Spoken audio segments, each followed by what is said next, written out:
Hello there and welcome to the GSL-English Podcast. My name is Gideon and I am here for all learners of English to practice and improve their English listening skills.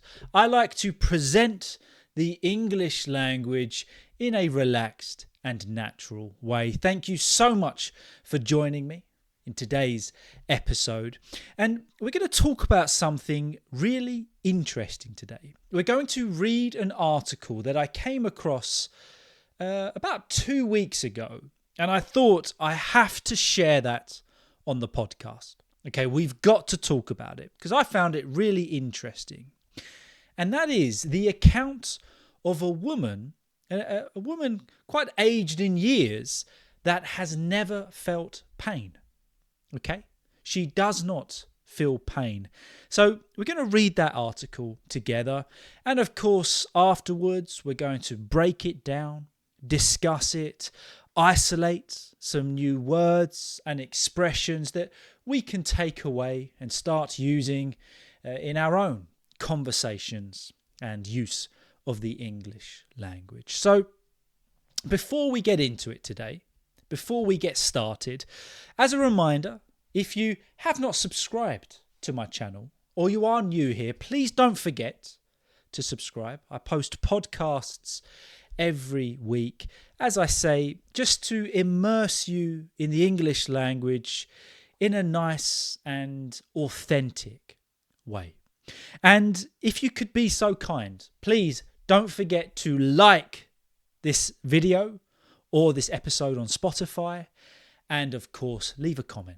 Say hi in the comments. I love hearing from you, or I get back to as many of you as I can.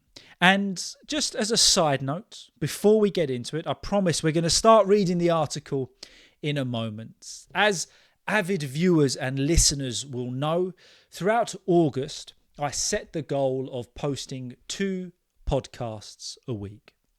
So rather than it just being on Sunday mornings at 10 o'clock, I've been posting them on Wednesdays as well. Okay, so 2 a week, which I have really enjoyed.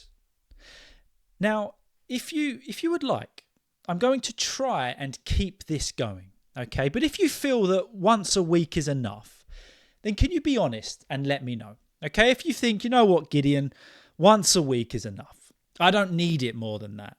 Let me know in the comments. But if you would also like me to continue with 2 podcasts a week, then yeah, please do let me know. And if I can, that is something that I will most certainly continue with. Okay? So there. Just don't forget to let me know. And you can be honest. You can be honest. Don't worry about it. Okay. So let's get into our article for today, which it fascinated me.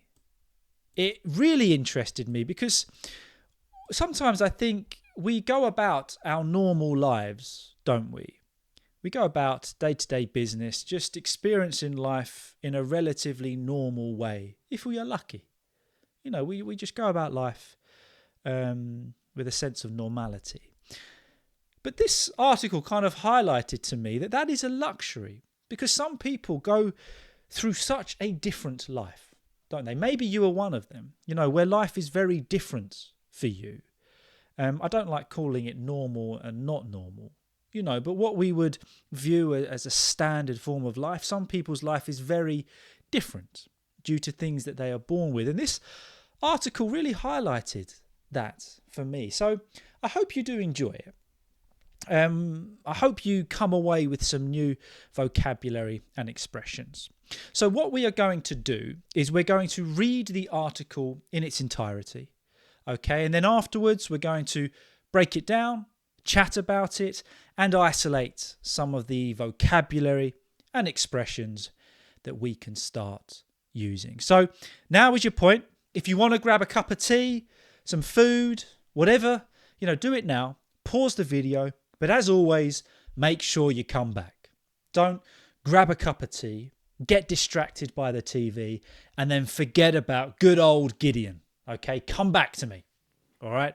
And if you are listening on Spotify, Thank you for listening, but yeah, pay attention to this one. It's quite interesting. All right, so if you're ready, let's get into it. We'll read the article and then break it down. Okay, here we go. Joe Cameron does not feel pain. The 71-year-old Scottish woman has gone her whole life largely oblivious to the ache of a stubbed toe, the burn of a too hot beverage, and even the pain of giving birth. I was going through childbirth, and as soon as I feel pain, I'll ask for it. I'll ask for it. And before I realised it, I'd had the children, says Cameron. This isn't a case of being a martyr, she says. Researchers first realised Cameron couldn't feel pain 5 years ago when she required no pain medication after a normally painful hand surgery. Once they started to dig into her case, they realised she had a history of painlessness, of injuries that healed quickly and without hurting her. Scientists say the reason is likely the result of a genetic mutation. They studied Cameron, her mother, her son, and her daughter. While Cameron doesn't feel pain, her mother and daughter do. Her son has a more minor insensitivity to pain, and researchers were able to isolate 4 possible mutations in both mother and son. Cameron's father may have shared similar gene mutations, as he reportedly had little requirement for painkillers. However, he died. In addition to feeling almost no pain, Cameron is remarkably unanxious. Researchers found that not only was she in the lowest category for depression, but she also reported never panicking, not even in dangerous or fearful situations. Their hope? To use knowledge of it to significantly improve people's post-operative pain treatment. I'll just try and read that again, a little bit tongue-tied. To use knowledge of it to significantly improve people's post-operative pain treatment. Oh, give that one a go. That's a tough tongue twister. As well as treatment for chronic pain and anxiety disorders. But while Cameron might not feel pain, she says she does get embarrassed by some of her slips and falls. Once, while on vacation, or holiday in British English, she head-butted concrete, cutting her face, losing her front teeth, and giving herself a black eye. Her husband offered to take her home. I said, "No, it's okay. I will just wear sunglasses and keep my mouth shut for the holiday," Cameron says. I didn't feel any pain from it. I felt stupid, but no pain. Okay, so that's the article. That's the experience. Now, I thought just before we get into this, I just express my opinions and perhaps think about your own opinions, after just listening carefully to that. Think about how you feel about what we have just read. What do you think about it? And when we think about, on face value, somebody not feeling pain or ourselves not feeling pain, well, we'd think, oh, great. How amazing. I don't feel pain. But actually, that life of not feeling pain comes with a lot of danger, risks and worries, doesn't it? For example, you perhaps don't know when you've cut yourself, or you might have a certain pain that is your body alerting you to a much more serious issue, and you don't know about it. So on face value, I was thinking, oh, wow, the idea of not feeling pain, that's incredible. But actually, pain is the body telling us that something is not right, that something needs attention. So, you kind of go through life without that natural alert, that natural alarm. So it's a really interesting article, isn't it? So let's break it down. So we'll take that first paragraph there. It said that this 71-year-old Scottish woman has gone her whole life. Okay, so 71 years old, getting on in life. She's gone her whole life largely oblivious to the ache of a stubbed toe. Now, if we are oblivious to something, it means that, we're not aware or concerned about what is happening around us. Okay, so if we are oblivious to something, we're just completely unaware. And often when I think of somebody being oblivious, I don't know if you've ever been in a rush at a shopping centre or, doing your weekly food shop, trying to get around with your trolley. And then there's somebody behind you just unintentionally just getting in your way. They're taking up the whole aisle, got all the time in the world. They're just oblivious to what's going on around them. Completely unaware. Just oblivious to their surroundings. So if somebody is oblivious, they're not aware. So Jo Cameron here, she was oblivious to pain. It says here, to the ache of a stubbed toe. Now, to stub our toe is when you knock your toe against something and it really, really hurts. I do this all the time. I don't know what it is, but my feet just seem to find targets. I don't know if I'm on my own here, but I'm kind of known for it as well between my family and friends of just always stubbing my toe. And it's that pain that kind of makes you want to tear down the house. You know what I mean? It really, really gets you. Horrible pain. But of course, she's not had that feeling, the ache of a stubbed toe. So in that respect, I'll say very lucky. The burn of a too hot beverage. We've all done that. Gone to make a cup of tea or a cup of coffee and you can't wait or forget that you've just made it. You take a big sip and you've burnt your mouth. Or the worst thing is when you get pizza with hot cheese and you take a bite too soon and the hot cheese either burns the roof of your mouth or it flips down and burns your neck and your chin. Let's all be honest. We've been there. It happens to the best of us, especially when you're hungry. But just these daily occurrences of pain, she's not experienced. Even to the point of giving birth. Now that is remarkable. And it says here, she was going through childbirth. The birth of a child, the most painful experience really humans can go through. Generally speaking, didn't feel it. Thinking, right, I'll ask for pain medication when I start to feel pain. And before she'd know it, she'd given birth.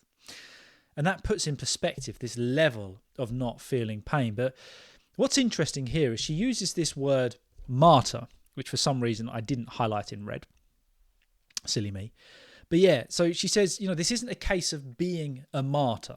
So going through all of this, what does she mean by that? Well, if we refer to somebody as a martyr, for those listening on Spotify, it is spelled M-A-R-T-Y-R.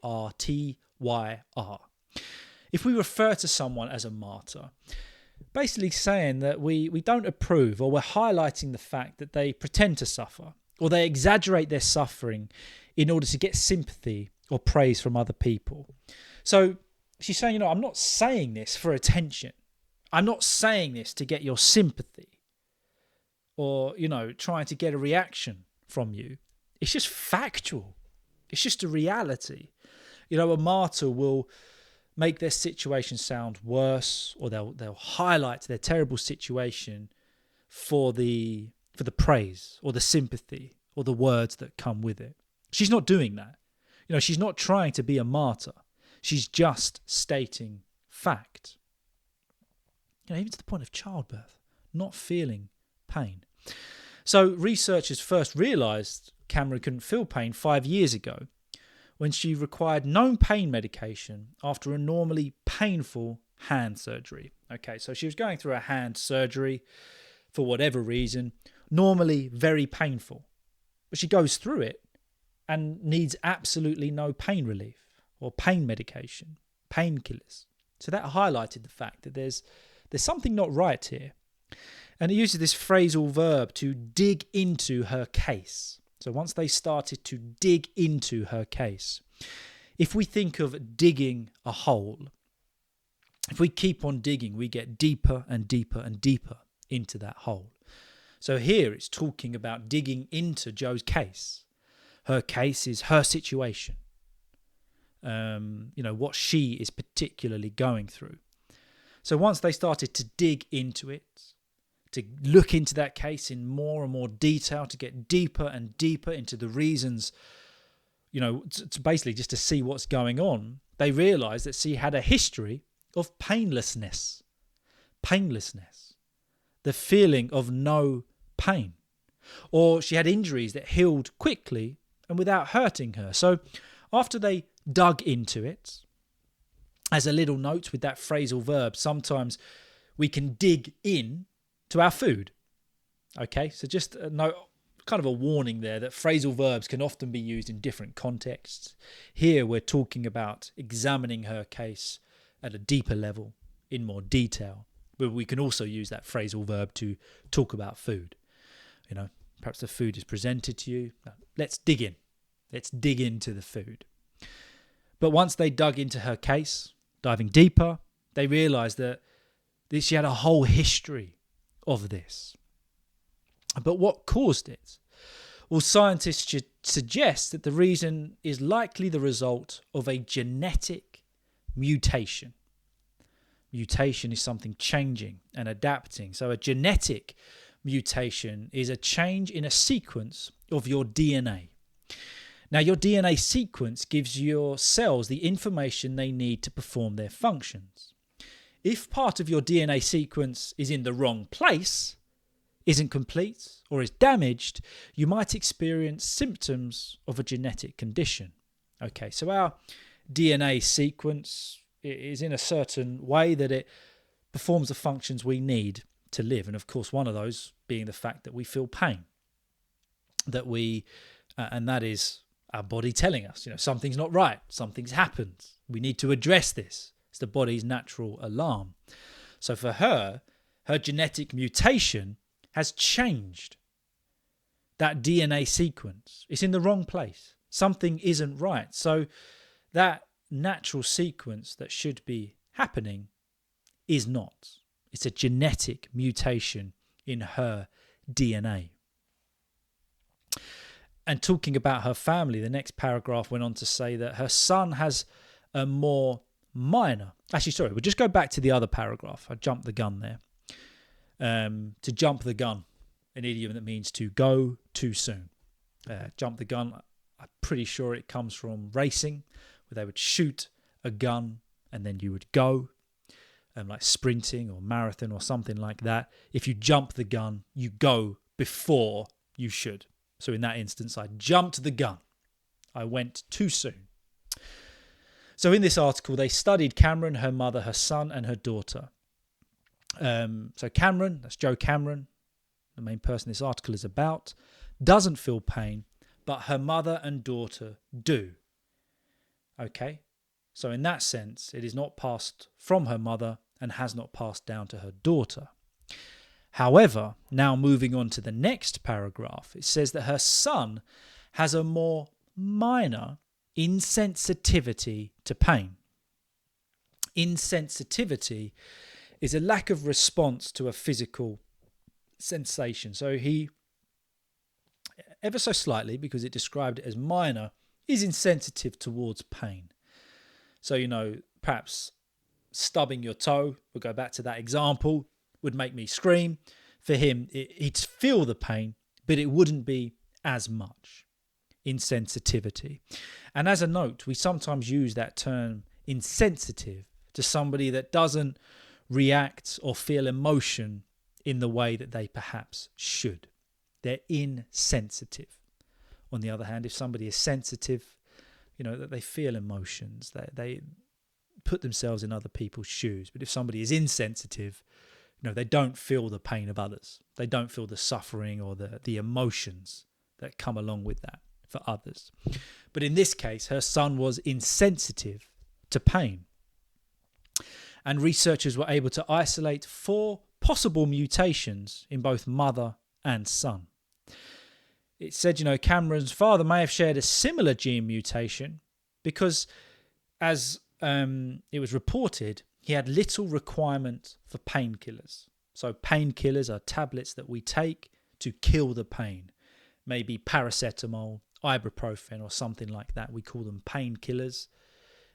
never really needed them. So perhaps that suggests that he had the same genetic mutation. But this is the really interesting point. In addition to feeling almost no pain, Cameron is remarkably unanxious. If we are unanxious, we are feeling a lack of anxiety. Now, anxiety is something that I think we all battle with. We all have to deal with at different degrees. Some feel anxiety, but they can handle it. They can control it. Others feel anxiety and it's completely overwhelming. It's absorbing, and it encompasses their whole life. And it's not easy. Anxiety is a horrible thing, when we can't control it. But here, so as well as feeling no pain, she remarkably or unusually or worthy of note is anxious. How incredible is that? So there must be a link between the lack of feeling pain and the lack of anxiety. And that's the part where I think we could all be a little bit jealous of that. So she's even in the lowest category for depression. Reported that she never panics, not even in dangerous or fearful situations. So that's a point where, again, this genetic mutation can become a problem, because sometimes panic is our body or our mind or our system telling us that we need to do something. We need to act when we are in a dangerous or a fearful situation. But then maybe that lack of panic will help her to keep more of a level head in those situations. I don't actually know on that. Let me know in the comments what you think, or send me an email, GSL-English1@gmail.com. Do you think the lack of panic in dangerous and fearful situations will help you to better cope and handle that situation? Because I guess if we feel no panic, we can think logically.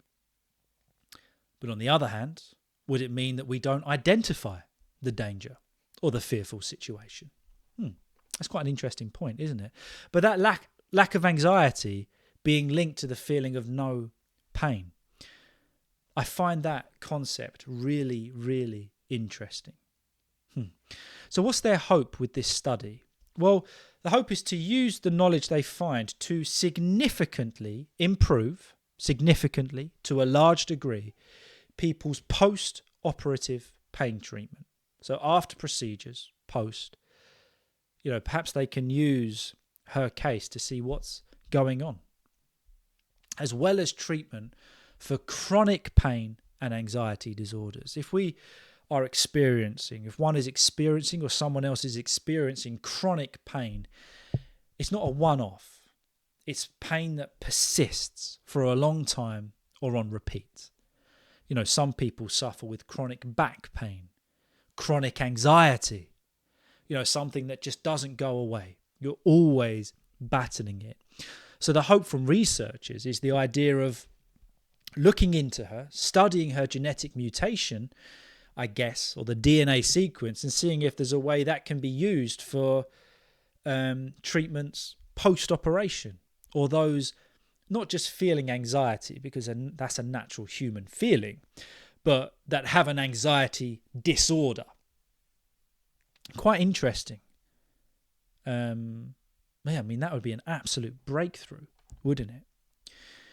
And it goes on to give the example that while she might not feel pain, she does get embarrassed by some of her slips and falls. So once, while on vacation, that's American English, in British English we'll say holiday, she headbutted concrete. If we headbutt something, we hit it with our head. A pretty bad accident.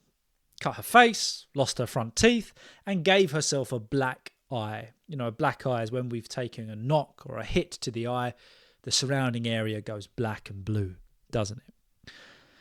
Offered to take her home. Most people would be experiencing a lot of pain in that situation, but because she was experiencing no pain, she said, "Don't worry, I'll keep my mouth shut, I'll wear sunglasses, I won't feel any pain, but I will certainly feel stupid."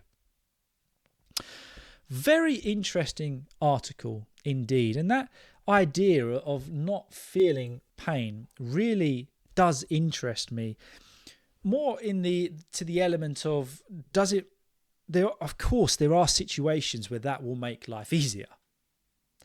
But I think in the grand scheme of things, in the overall picture, there must be so many difficulties in life that come along with that.